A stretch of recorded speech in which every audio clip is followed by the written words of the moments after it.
Hello everyone, welcome back to my YouTube channel. So we have started chapter 2 of Indian contribution to science, and part 1 has been already uploaded to the YouTube channel. You can go and watch if you have not watched it yet. Today we will be talking about the next topic, which is the early historical period.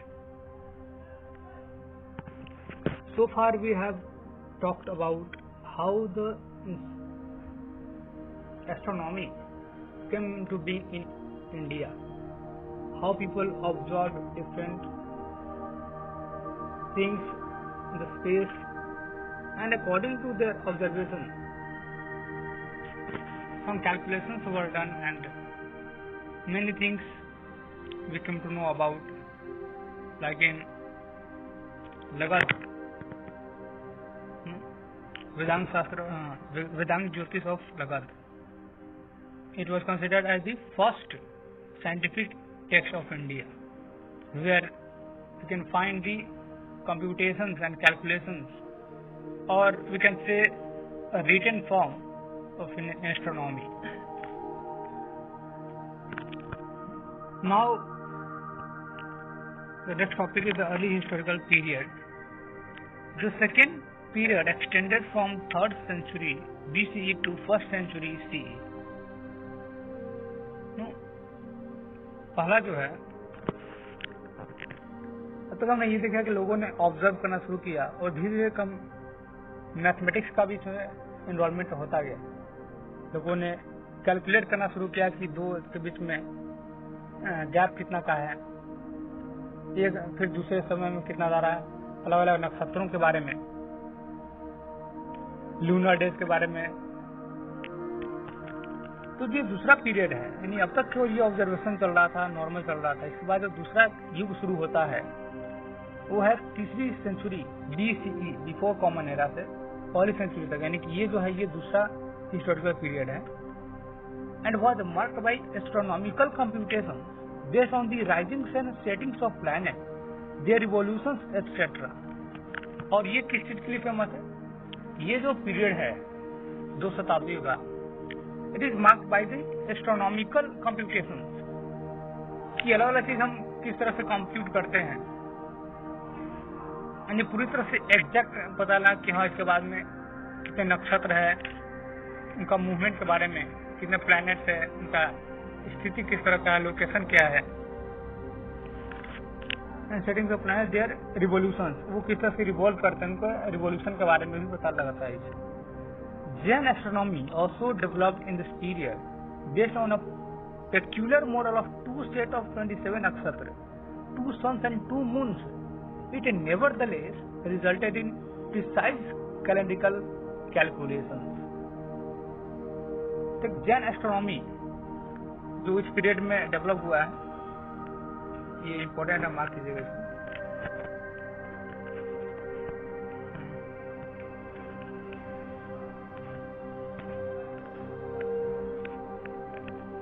Jain astronomy, which was developed in this period based on peculiar model of 2 sets of 27 नक्षत्र, कि 27 नक्षत्रों का 2 set है और 2 सन, 2 sons and 2 moons इस चीज के इसमें जिक्र है.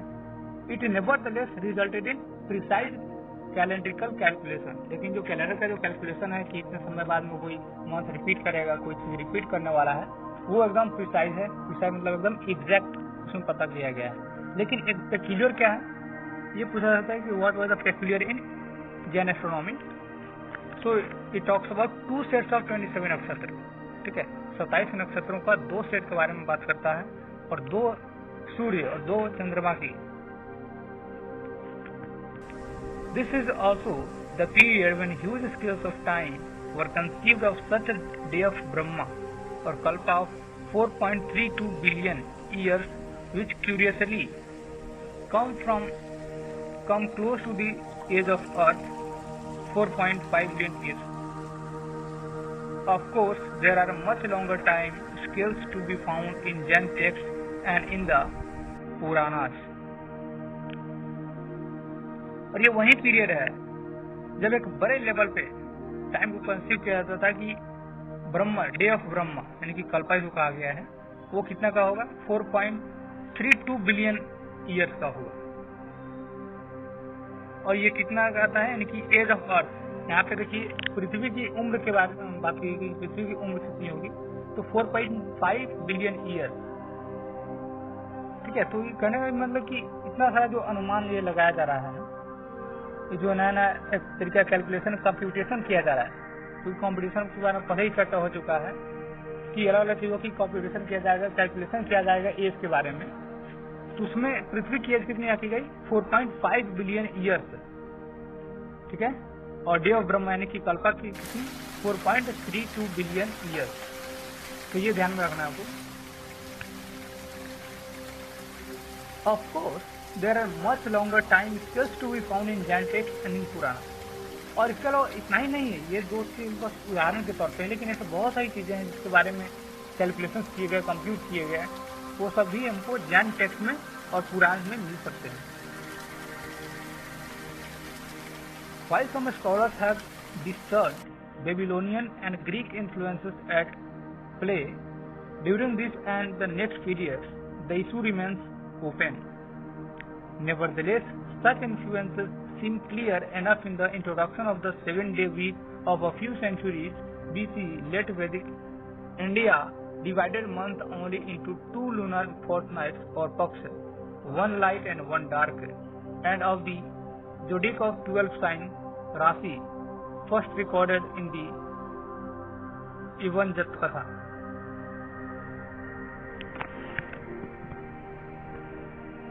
तो कुछ स्कॉलर का यह भी मानना है, इस बात पर डिस्कशन करते कि बेबीलोनियन और जो ग्रीक इन्फ्लुएंसर्स है इस टाइम पे, यानी कि अलग अलग, पता है कि उस समय काफी ज्यादा मोबिलाइजेशन चल रहा था, लोग एक जगह से दूसरी जगह जा रहे थे अपनी विचारधारा के ऊपर। तो ऐसा नहीं केवल यहाँ पे भारत के लोग थे यहीं पर, लेकिन विदेशी जो इन्फ्लुएंस है उसके बारे भी चर्चा मिलता है इसमें। इस पीरियड के अंदर and the next period the issue remains open, ये बात आगे चलती रही। Such influences seem clear enough in the introduction of 7-day week a few centuries BC. तो कुछ अलग अलग यानी कि लोगों का जो है ना, यहाँ इंडिया में जो अपना मान, लेकिन जो अलग दूसरे जगह बेबीलोनियन और ग्रीक की बात करते हैं, तो वहाँ पे उनका भी इंट्रोडक्शन यहाँ पे मिलता है कि 7-day week of few centuries BCE. Late Vedic era divided the month into 2 lunar fortnights of Paksha, one light and one dark. तो बाद में क्या हुआ कि एक मंथ को दो अलग अलग, दो फोर्टनाइट में होता पक्ष, पक्ष जानते होंगे, दो पक्ष होता अलग, शुक्ल और कृष्ण पक्ष, उसको डार्क और वन नाइट, यानी एक महीना को क्या किया गया, दो पक्ष में बांट दिया गया। एक जो 15 दिन का वो डार्क, ठीक है, वन डार्क, और दूसरे को लाइट आ गया, यानी कि शुक्ल और कृष्ण पक्ष में इसको बांट दिया गया। एंड अभी जोडिक ऑफ 12 साइंस, और 12 इसमें राशि जानते हैं। फर्स्ट रिकॉर्डेड इन, पहली बार इसको कहाँ पर रिकॉर्ड किया गया, यवन जात कथा में।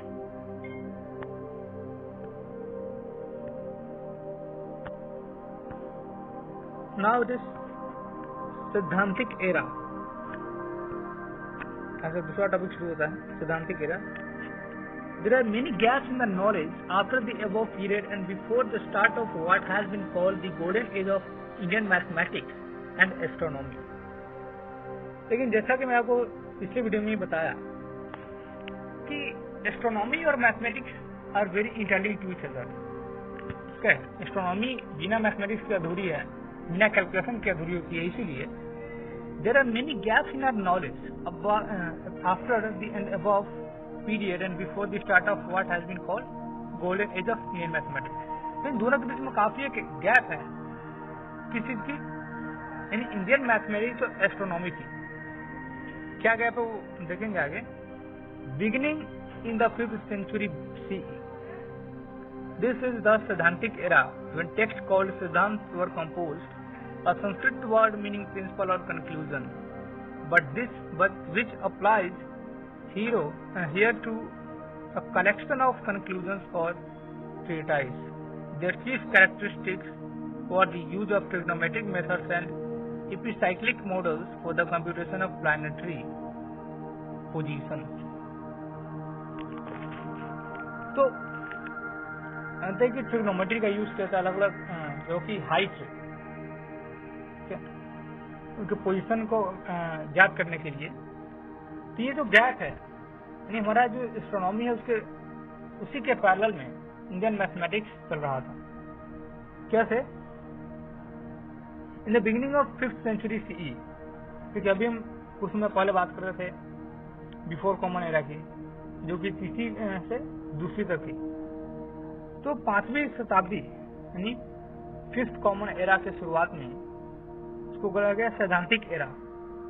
सैद्धांतिक एरा वो एरा थी जहाँ पे टेक्स्ट जो बोलते हैं सिद्धांत का नाम था वो कंपोज किया गया। और सिद्धांत में क्या था? सिद्धांत सबसे जानते हैं, एक वर्ड है संस्कृत का जिसका मतलब होता है प्रिंसिपल। अब सिद्धांत जानते हैं, सिद्धांत जो होता है कंक्लूजन। किस way conclusion? But which applies here to a collection of conclusion and treatise. यहाँ पे केवल एक कंक्लूजन नहीं बल्कि बहुत सारे कंक्लूजन का एक कलेक्शन है। And their chief characteristics were the use of trigonometric method. वही ट्रिग्नोमेट्री का मेथड यूज करके ये सब कुछ किया गया था। इन ट्रिग्नोमेट्री का यूज करके दो, चाहे वो डिफरेंट प्लैनेट्स के बीच की डिस्टेंस को मापना हो, उसकी दूरियों को मापना हो, ये सब चीजें ट्रिग्नोमेट्रिक रेशियो का यूज किया गया।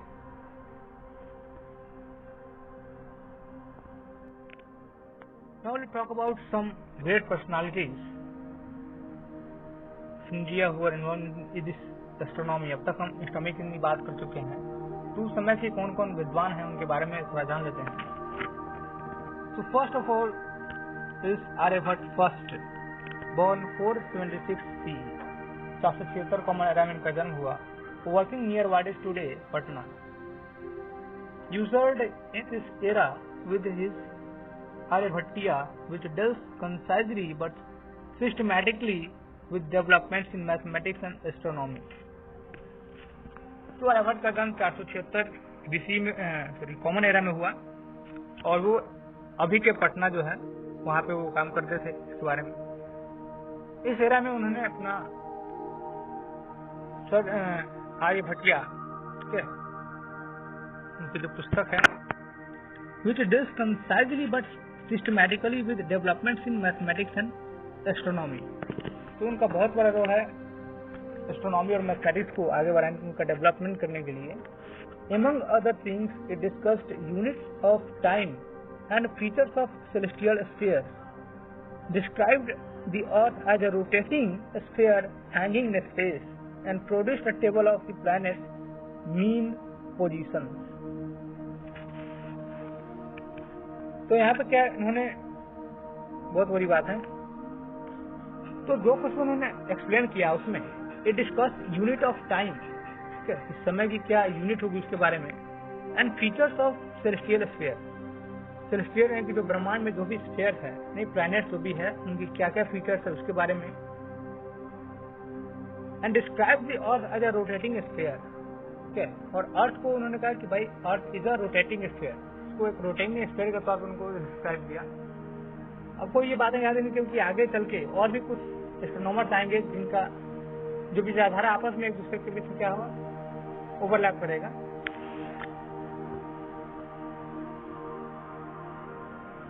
And produced a table of the planet mean position. Aryabhata also gave a correct explanation for both lunar and solar eclipses. तो सूर्य ग्रहण और चंद्र ग्रहण का करेक्ट एक्सप्लेनेशन भी उन्होंने दिया कि किस तरह से सूर्य ग्रहण चंद्र ग्रहण होगा, उनके बीच का कितना गैप होगा, वो सब के बारे में।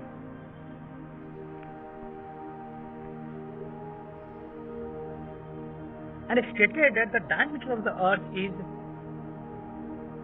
1015 yojans, defining the yojan as 8000 average human height or about 13.6 kilometers. This is close to the actual dimension, though 12% too large.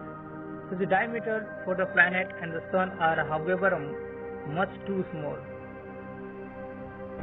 साथ ही उन्होंने पृथ्वी के डायमीटर की बात की कि डायमीटर कितनी है, 1050 योजन, जो आगे डिफाइन करते हैं लगभग 8000 ह्यूमन हाइट को अगर मिला दे तो उतना होगा, या फिर नॉर्मली बोले तो 13.6 किलोमीटर उन्होंने बताया।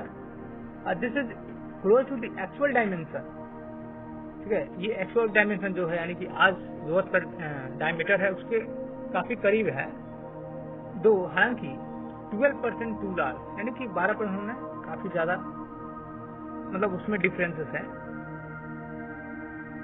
The dimensions for the planets and the sun are however much too small। लेकिन उन्होंने जो प्लैनेट के बारे में बताया और सूर्य के बारे में जो डायमीटर का चर्चा किया उनमें काफी ज्यादा मतलब काफी कम बता दिया। बाकी पृथ्वी के बारे में बताया वो काफी नजदीक है, लेकिन सूर्य और बाकी ग्रहों के बारे में बताया उसमें काफी ज्यादा डिफरेंसेस है। उनके कैलकुलेशन में काफी डिफरेंस है आज के एक्चुअली मेजरमेंट में।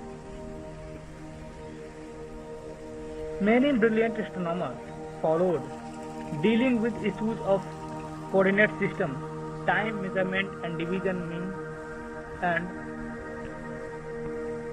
true positions of celestial bodies and eclipses।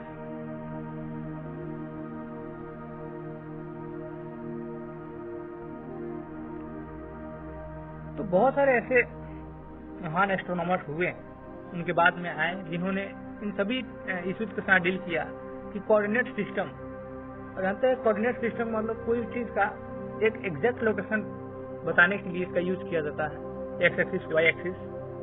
तो उसके साथ उन्होंने बहुत सारे उनके आने वाले आर्यभट्ट के बाद बहुत सारे ऐसे एस्ट्रोनॉमर्स आए जिन्होंने इन सब इश्यूज के साथ डील किया, चाहे वो कोऑर्डिनेट सिस्टम हो यानी किसी भी सेलेस्टियल बॉडीज का एग्जैक्ट लोकेशन पता करने का काम हो, वो सब काम उन्होंने किया। टाइम मेजरमेंट एंड डिवीजन, सही समय का सही माप, mean and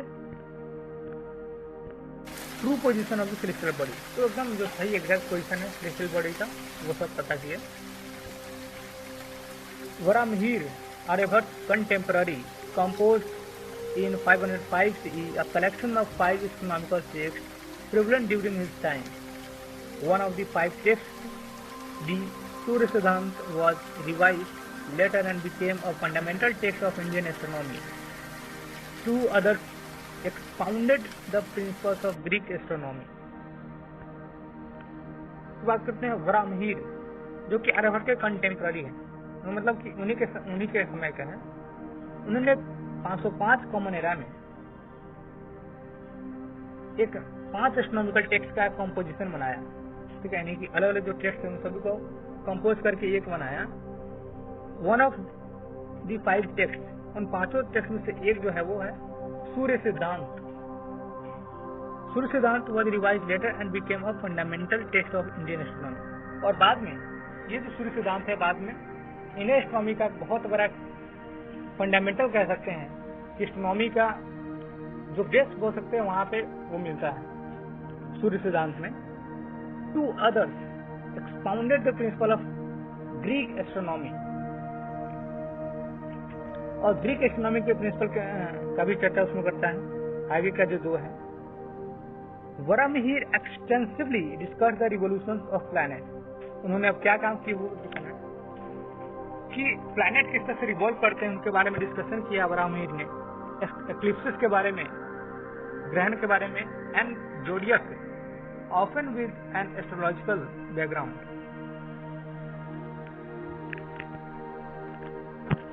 Bhaskar first, born 600 CE, the earliest known exponent of Aryabhat 1, provided a very useful elucidation of Aryabhat's astronomy besides improved calculation method।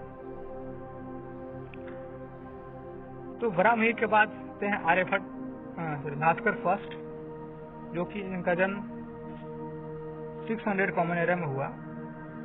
The earliest known exponent of Aryabhata 1, तो आर्यभट्ट 1 को उन्होंने जो भी काम किया उसको आगे बढ़ाया। Provided a very useful elucidation of Aryabhata astronomy. Aryabhata ने जो कुछ भी काम किया उनको काफी आगे बढ़ाया, उनमें और चीज काफी इंक्रीज किया और भी एक्सप्लोर किया। इसके अलावा उन्होंने कैलकुलेशन मेथड को भी काफी ज्यादा इंप्रूव किया।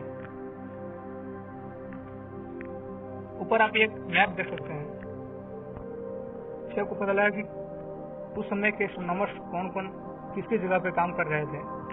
तो अभी हम पटना में बात किए आर्यभट्ट, इसके अलावा बहुत सारे आप भास्कर 1, लल्ला, महावीर, परमेश्वरा, ये सब उस समय के एस्ट्रोनॉमर्स है जो मैप के माध्यम से यहाँ पे दिखाया गया है। A map showing some of the Indian astronomers or mathematicians, their dates of birth as well as their place of birth or work are often approximate। तो ये जो दिखाया गया कि डेट इतना में है और उनका जन्म इस जगह पे, वही सब अप्रोक्सीमेट है और ये एग्जैक्ट नहीं बता सकते हैं। हम अनुमान के साथ मानते हैं कि हाँ वहाँ पर उनका जन्म हुआ और इतने समय में उनका जीवन काल रहा। Note that many more names from Baudhayana 600 BC around. देखिए ये जो एरो है इसका मतलब होता है लगभग, टू श्रीधर अराउंड 800 और Aryabhata second around 950 simply can not be placed on the map as the text are silent on their location.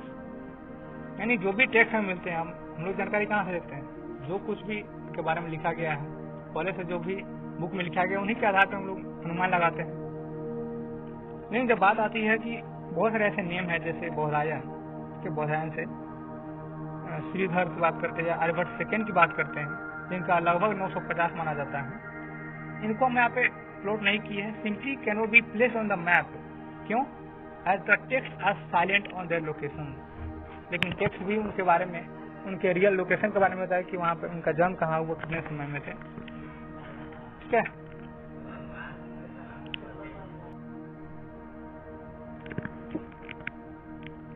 तो ये टॉपिक थोड़ी लंबी है इसलिए इस वीडियो में इतना ही रखते हैं। बाकी नेक्स्ट वीडियो में इसका अगला पोर्शन करेंगे। So with this we end this video here. We hope you understand everything very well. Meet you in the next video. Thank you so much.